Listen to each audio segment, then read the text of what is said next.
You forget what my mom taught you? Should supports be able to 1v1 a DPS? Short answer, yes. Long answer, yeah. The line between what constitutes a support and DPS is being progressively blurred over time. From Overwatch 1 to Overwatch 2, the responsibilities of support have expanded beyond just healing and surviving, and is now focused on doing damage too. But that raises a new question. If supports like Kiriko, Bap, and Iyari can beat a DPS on Zero, what's the point of playing DPS at all? Heck, in Season 21, Season 1, they made the former DPS anti-heal passive a universal feature, not only making it easier for tanks to secure kills on their own, but supports too. You can argue that this reduces the amount of team play in the game, but it gives the other roles more agency. But then again, why would I play DPS if supports can do anti-heal now? Supports being able to do a DPS might look like bad balance, but it solves a few problems, and DPS still have 3 defining advantages: freedom, aggression cycles, and burst. But before we go deeper, we need to be able to answer the question: why should supports be able to fight DPS in the first place? If we frame this in the perspective of support players, we want the game to be fun. And because we're in a shooter, we're going to be shot at. And supports need to have an option on how to respond to pressure when under fire. And when designing these heroes, we have 3 options. 1. Supports can fight back against enemies directly and being able to take angles and play preventatively. 2. Supports have huge sustain, disallowing enemies to kill supports under normal circumstances. And 3. Let them do neither and make everyone go back to hating support. You might be wondering, why not just make them worse than DPS and killable? Because that's boring. You're basically a glorified pylon at that point, and being at the mercy of your DPS to peel for you. It's like trying to get a good skin from a loot box. It's not gonna happen, you're just gonna die. Okay, wait, I'm gonna open this loot box, give me a second.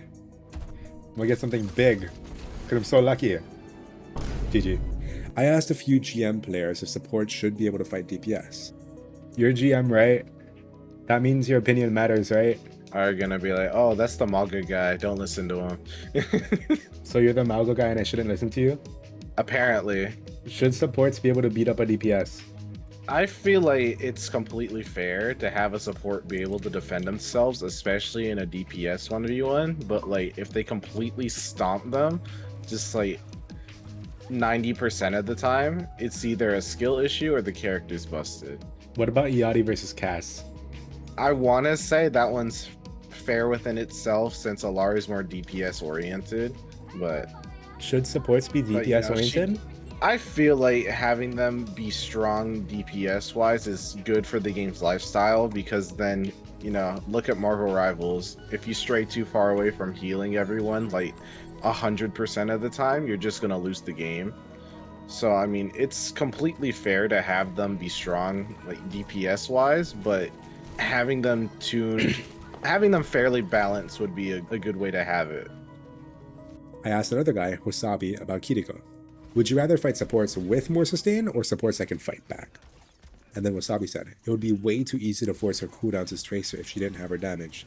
Supports that can fight back, because then if they had more sustain, team fights get harder to balance. Overwatch has firmly positioned itself in the position of giving supports the ability to skirmish. And their new hero release, Misaki, is a great example of it. His design revolves around running in there, taking aggressive angles to maximize healing, and it's even further incentivized with his built-in range limitations. Okay, so you answered the question. Support should fight DPS. Then what is this video about? The central question of this video is, if a support, like Iyari, basically a DPS with the ability to heal, can beat out a DPS, what is the point of playing DPS if supports can do that, plus more? And let's start with defining. What separates DPS from a support? One thing they have is their freedom. This may sound extremely contradictory, but the lack of choice between healing and damage gives DPS more options. Take a look at this chart. It is just theory and might not affect actual gameplay, so take it with a grain of salt. On paper, supports have more options: damage, heal, and the things you do in those choices. DPS have a much more linear choice. Do damage, do damage down main, on an angle, on a flank, all kinds of stuff depending on the hero. But more choices does not mean more freedom. As supports move closer to the right side, going on those flanks and angles, their front line loses more and more support, so it becomes a risk versus reward situation. So they end up staying in the in-between area where they support their front line and shoot down main. On the other hand, DPS don't have to choose between supporting and damaging. They have the freedom to make their own choices. The DPS can rapidly switch between these strategies without real concern for their team because they do not hold the same level of responsibility to them as the supports do.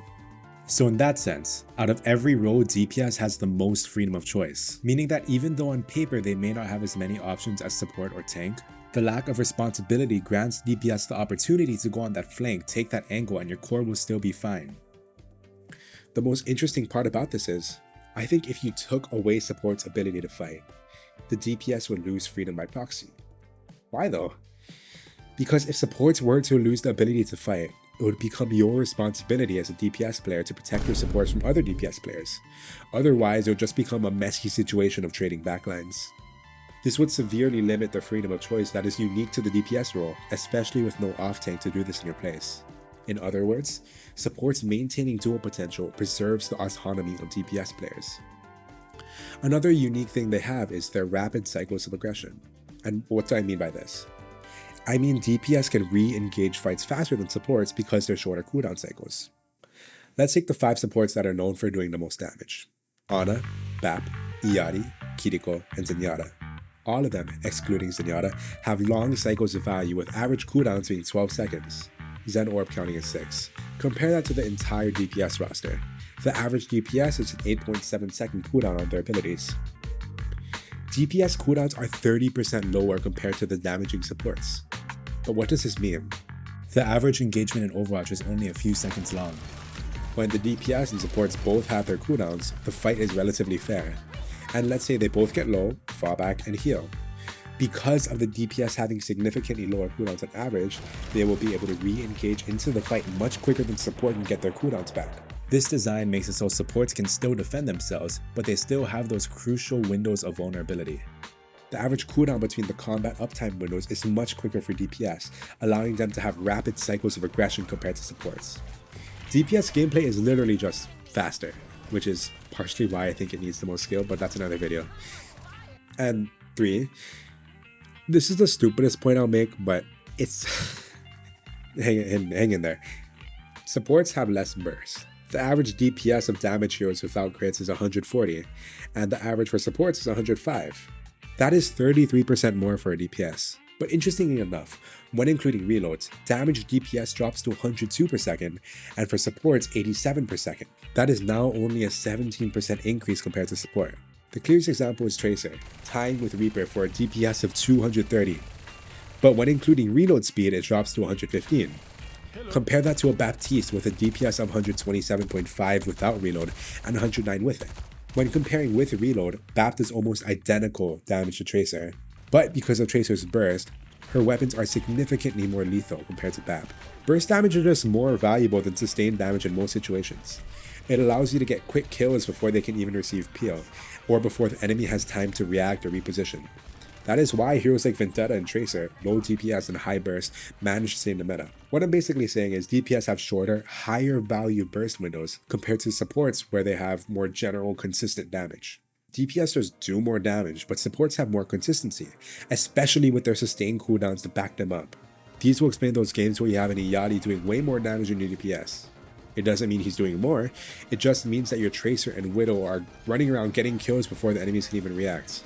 Baptiste's lower damage gives enemies time to hide behind cover when being shot at, but Tracer obliterates them before they can even think about it. But do not use this as an excuse to let your Iyari outfrag you. That is still embarrassing. When supports have the ability to do damage, it allows them to defend themselves without relying on impressive mechanics. Mercy and Weaver, these are arguably the least healthy supports for the game because of their lack of damage. They are balanced with large amounts of sustain in Weaver, or oppressive abilities like Mercy's damage boost. But the thing is it fun? Not from a game design perspective, just pure fun. Should they be able to? I think heroes should be balanced relative to each other. Not just because one role does this and should stick to it, the roles should be stepping on each other's toes. When there is crossover between the roles, you discover unfulfilled niches which allow Overwatch to still create unique hero fantasies to this day, which is why people come to a hero shooter in the first place. Vendetta and Mei essentially function as off-tanks in 6v6, and supports like Iati and Kiriko bridge the gap between DPS and support. This video isn't trying to convince the devs or anything, because I know they're already doing this. More like, if you don't agree, hear me out. The biggest takeaway from this video is, supports doing big amounts of damage are what make them stand out in Overwatch. If they didn't, the list of possible identities shrinks dramatically, and you end up with Hero Circle slot. And if you want to do that, you know where to go.